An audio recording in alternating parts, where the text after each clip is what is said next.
안녕하세요. 오늘은 그동안 제가 앞으로 10년은 미국보다는 우리 주식을 하시는 게 좋을 것 같다, 이런 말씀을 드렸는데요. 과거 데이터를 한번 보면서 정말 그래도 되는지 이런 문제를 한번 같이 생각해 보는 시간을 갖겠습니다. 우선 그 올해 돌아가지고요. 제가 그 주요국의 주가 상승률 지난주 말까지입니다. 근데 올해 돌아서 우리 코스닥이 뭐 제가 보는 여기서 제시되는 거 주가 지수 중 제일 많이 올랐고요. 그다음에 나스닥 지수, 코스피 지수, 이 세 개 지수가 제일 많이 올랐거든요.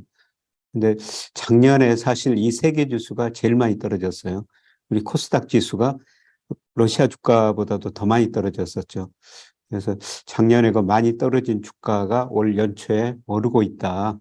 이거는 한번 참고로 한번 그려보는 거고요. 올 연간 전체적으로 보더라도 저는 이 세 개 지수가 상대적으로 나을 것 같고요.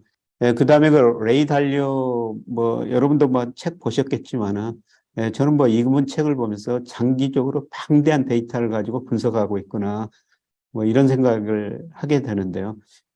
제가 레이 달리오 견해를, 물론 여러분 견해도 다를 수 있고 저도 견해 다를 수가 있는데요. 저는 큰 흐름에서 레이 달리오 견해가 맞다고 생각하기 때문에 잠깐 좀 소개해 드리겠습니다. 레이 달리오가 9개 지표로요. 그동안 제구의 역사를 분석하고 있거든요. 1500년대는 중국이었죠.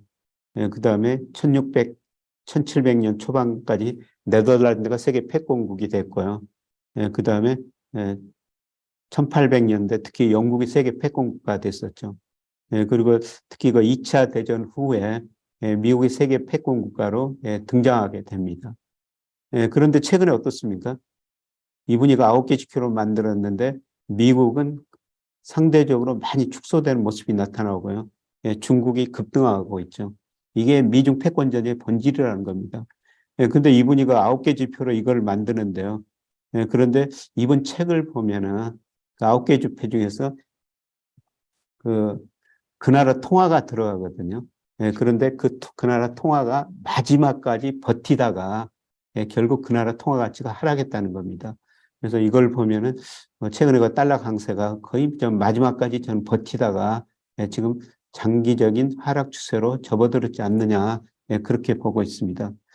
그런데 이분은 참 미국 경제를 비관적으로 보고 있는데요. 우리가 한번 장기적인 흐름이니까 제국의 역사니까 한번 생각할 필요가 있는 것 같습니다.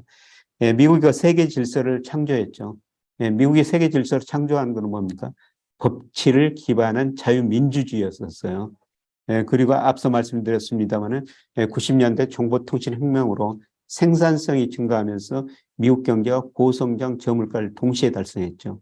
그러면서 이제 엄청난 거품이 발생한 겁니다. 그리고 거품이 꺼지니까 어떻습니까? 주로 부채에서 성장했는데요. 거품이 꺼지니까 뭘 가지고 버티고 있습니까? 돈을 찍어내 가지고 버티고 있다는 겁니다. 그래서 2008년 글로벌 금융위기 때 미국이 얼마나 돈을 많이 찍어냈습니까? 특히 2020년 코로나 때는요. 역사상 볼 수 없을 정도로 돈을 찍어냈죠. 그래서 거품 붕괴를 되고 있는데 돈을 찍어내 가지고 부채 문제 이거를 견디고 있다는 것입니다. 근데 이 사람은 그 다음에 혁명하고 전쟁 이야기를 하고 있는데요. 사실 좀 무서운 이야기죠. 그래서 지난 그 대선 때 트럼프 지지자들이 미 의회에 들어가지고 창문을 깨뜨렸지 않습니까? 레이 달리오 생각에는 법치를 기반한 자유민주주의를 강조하는 미국에서 있을 수 없는 일이 발생했다는 거죠. 민주주의 상징인 의회에 들어가지고 미국이 저 트럼프 지지자의 창문을 깨고 또 군인들이 그거를 말기 위해서 들어갔다. 그거는 미국의 민주주의가 붕괴되는 과정이다. 이 사람은 그런 식으로 좀 극단적으로 보고 있습니다. 그리고 이 사람이 더 극단적으로 보는 거는 지금 트럼프 지지자, 그러니까 공화당 지지자, 바이든 지지자, 민주당 지지자하고 가치의 격차가 너무 크다는 것입니다. 그래서 이걸 통합해야 되는데 통합 안 되고 다음 대선 때는 양 지지자들이 서로 싸울 수도 있다, 전쟁할 수가 있다, 이런 극단적인 전망까지 하는데요. 그 정도는 아니더라도 사실 이게 전 세계적인 문제거든요. 사실 제가 우리나라도 그 잠재 성장률 많이 떨어지고 있다. 잠재 성장을 결정하는 요소가 뭡니까? 노동자본 생산성이에요. 그런데 우리 노동인구, 인구 자체는 줄어들고 있죠. 이건 외국인 노동자 일부 수입하고 있습니다만은 그 수입하지 않으면 어쩔 수 없는 일이에요. 그리고 우리 기업들 그 자본 스탁 많이 축적해 놨으니까 투자 많이 안 할 것이다. 우리 잠재 성장이 올라가려면 유일하게 총 요소 생산성이 개선돼야 된다. 그러려면 사회적 대타입이 필요하다. 그래서 지난 정부 총리, 이번 정부 총리도 우리 사회적 대타입을 통해 가지고 생산성을 한번 개선해 보자. 그런 이야기가 계속 했었는데요. 지난 정부 총리가 여러 경제단체들을 모아놓고 총리실에서 한번 해보자 그랬는데 한 경제단체가 뭐 거기서는 하자고 그랬는데 밖에 나오니까 조합원들이 반대하니까 한 번에 끝난 거죠. 이번 총리도 그 취임사 보면은 우리 통합, 사회적 대통합 해가지고 생산성, 총 요소 생산성 한번 개선해보자. 이거는 뭐 미국도 우리보다 더 심각하다는 거예요. 통합이 안 된다는 거죠.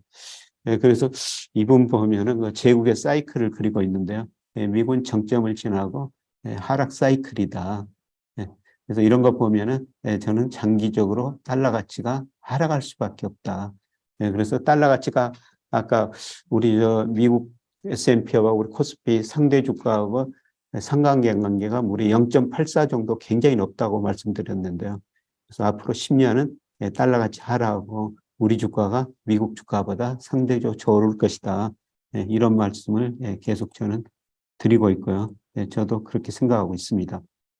그 다음에 이거는 제가 뭐 다른 데다는 공개할 수 없고요.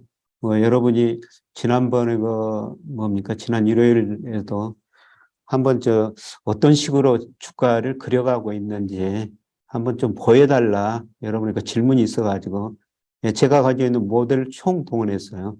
그래서 제가 그 주가를 뭐 전망할 때 일평균 수출 가지고 전망하고요. 그 다음에 경상수지나 선행지수, 선행성 이런 것 가지고 전망하고요. 그 다음에 일별 예측 모형도 전부 만들었고 그거를 종합적으로 해가지고 뭐 가중평균 해가지고 하나 방향을 설정해 본 겁니다. 그런데 이걸 보면요. 3월 뭐 중순까지는 조정입니다. 그래서 오늘 뭐 코스피가 많이 떨어졌습니다만은 테슬라는 제가 잘 모르겠습니다. 사실. 그런데 저는 뭐 우리가 전기차는 오늘 또 주가 지수가 많이 2차 전지로 떨어지고 있습니다만은 저는 뭐 5월 가서 비중은 줄이기는 줄일 텐데요. 상대적으로 전기차는 좀 많이 좀 비중을 상대적으로 가지고 갈 생각입니다. 장단기 금리차는 저 평균을 그려보니까 2월부터 장단기 금리차가 조금 마이너스 폭이 축소되고 있거든요. 이게 앞으로 선행지수 증가에 좀 기여할 거라 보고 있습니다. 그 다음에 뭐 베트남 ETF 이것도 우리 코스피하고 같은 방향으로 움직이고 있는데요. 저는 뭐 올해 떨어졌을 때 더 늘리는 게 좋다고 생각하고 있습니다. 그 다음에 전기차도 ETF보다는 개별 종목이 좋을까요? ETF보다는 개별 종목이 사실 더 좋죠. 저는 2차 전지는 ETF 좀 가지고 있습니다만 전부 개별 종목이 훨씬 더 많습니다. 삼성전자가 차입해 가지고 삼성전자 갔더니 비용을 많이 절약하고 있더라고요. 1층에 갔더니 뭐 현관에 전등을 절반이나 꺼버리고 있더라고요. 좀 어두운 느낌이 들었습니다만은 그만큼 비용 절약하고 있고요. 그런데 삼성전자가 가장 중요한 거는 이렇게 어려운 시기에 투자를 안 줄이고 있다는 겁니다. 제가 뭐 경영학 측면은 잘 모릅니다만은 뭐 그쪽으로 공부를 좀 해보니까 어려운 시기에 자기가 잘하는 분야 투자를 더 늘린 기업들은 나중에 더 잘 되더라는 겁니다. 그래서 이런 의미에서 저는 삼성전자 좀 좋게 보고 있습니다. 국고채 3년. 저는 제가 그 작년 9월 이후로 국채, 장기 국채를 사라고 말씀드렸습니다만은 이미 예를 들어서 우리 10년 국채수익이 4.6에서 최근에 3.2%까지 많이 떨어져 버렸거든요. 그래서 많이 떨어지려지 금리 많이 떨어질 장기 국채는 많이 떨어질 것 같지는 않습니다. 차라리 최근에는 이제는 3년짜리 국채를 더 사시는 게 좋을 것 같습니다.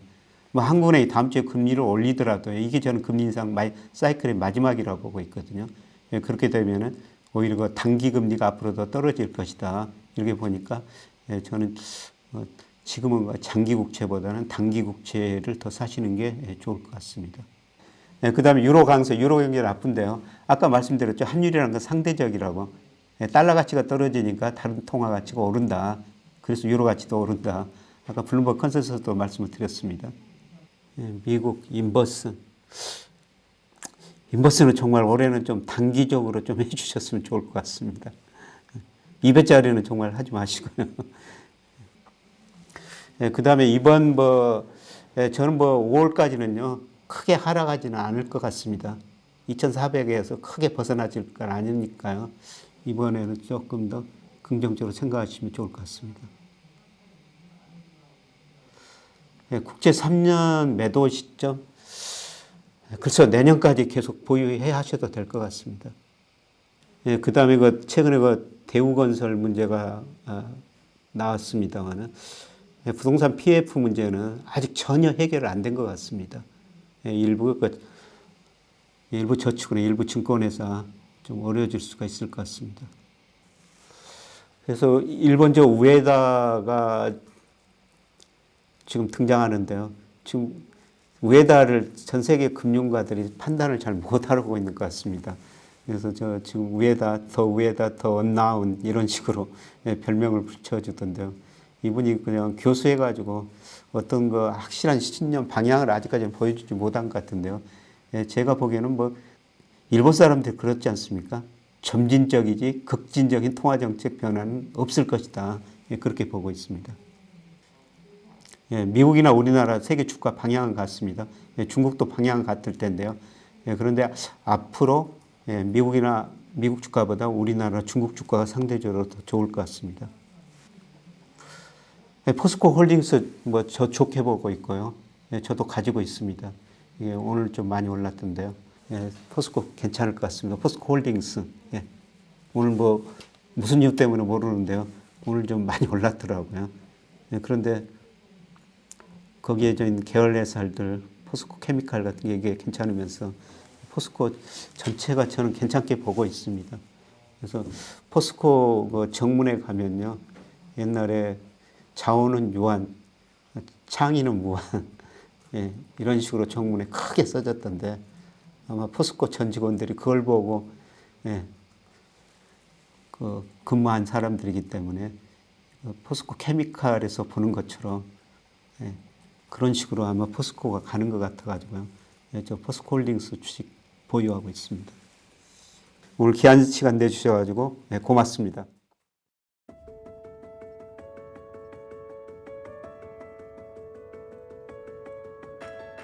한 달에 2번씩 온오프라인 강의를 하거든요. 한 번 올 초에는 오프라인 강의를 하는데요.